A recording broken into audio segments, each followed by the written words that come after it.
Start. Bharat एक कृषि प्रधान राष्ट्र है, जहां आज भी अधिकांश जनसंख्या गांवों में निवास करती है।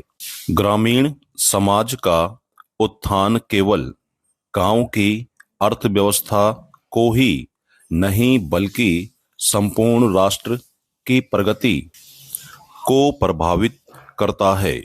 यदि गांव मजबूत होंगे तो देश अपने आप आत्मनिर्भर बन जाएगा। ग्रामीण विकास का अर्थ केवल आर्थिक उन्नति तक सीमित नहीं है, बल्कि यह सामाजिक, शैक्षिक, स्वास्थ्य संबंधी और सांस्कृतिक सुधारों को भी अपने भीतर समाहित करता है। स्वतंत्रता के पश्चात सरकार ने इस दिशा में अनेक प्रयास किए। पंचायती राज व्यवस्था को लागू करना ग्रामीण स्वशासन की दिशा में एक ऐतिहासिक कदम था। वर्ष 1959 में राजस्थान के नागौर जिले से इसका शुभारंभ हुआ और धीरे धीरे यह पूरे देश में फैल गया। बाद में 73वें संविधान संशोधन द्वारा इसे संवैधानिक दर्जा दिया गया। इस संशोधन ने पंचायती राज संस्थाओं को अधिकार, संरचना और वित्तीय संसाधनों की वैधानिक गारंटी प्रदान की। ग्राम पंचायतें, पंचायत समितियां और जिला परिषद, ये तीनों स्तर मिलकर विकास कार्यों का संचालन करते हैं। ग्राम सभा को विशेष महत्व दिया गया है, क्योंकि इसमें प्रत्यक्ष लोकतंत्र की झलक दिखाई देती है। यहाँ हर वयस्क नागरिक को बोलने, सुझाव देने और निर्णय में भाग लेने का अधिकार है।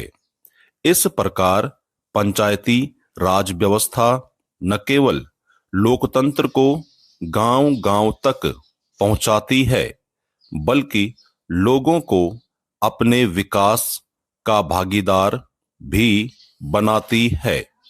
ग्रामीण विकास की योजनाओं में रोजगार सृजन, महिला सशक्तिकरण, कृषि सुधार, जल प्रबंधन, शिक्षा का प्रसार और स्वास्थ्य सेवाओं का विस्तार प्रमुख है। महात्मा गांधी का सपना था कि भारत के गांव आत्मनिर्भर इकाइयां बने। इसी दिशा में राष्ट्रीय ग्रामीण स्वास्थ्य मिशन, प्रधानमंत्री आवास योजना, डिजिटल इंडिया अभियान और मनरेगा जैसी योजनाएं कार्य कर रही हैं। विशेष रूप से मनरेगा ने ग्रामीण क्षेत्रों में रोजगार और आधारभूत संरचना दोनों उपलब्ध कराई है। महिलाओं की पंचायतों में आरक्षण से उनकी भागीदारी बढ़ी है और निर्णय लेने की प्रक्रिया में उनका योगदान स्पष्ट रूप से दिख रहा है। यह सामाजिक परिवर्तन का संकेत है, फिर भी चुनौतियां मौजूद हैं। कई बार पंचायतों में भ्रष्टाचार, भाई भतीजावाद और राजनीतिक हस्तक्षेप देखा जाता है। शिक्षा और तकनीकी ज्ञान के अभाव में योजनाओं का सही लाभ ग्रामीण जनता तक नहीं पहुंच पाता। साथ ही वित्तीय संसाधनों की कमी और पारदर्शिता का अभाव भी बाधक है। यदि इन समस्याओं को दूर कर दिया जाए तो पंचायतें वास्तव में ग्रामीण भारत की तस्वीर बदल सकती है। जब पंचायतें जिम्मेदारी और ईमानदारी से काम करेंगी तब गांवों में सड़क, बिजली, पानी, शिक्षा और स्वास्थ्य जैसी बुनियादी सुविधाएं सुलभ होंगी। विराम।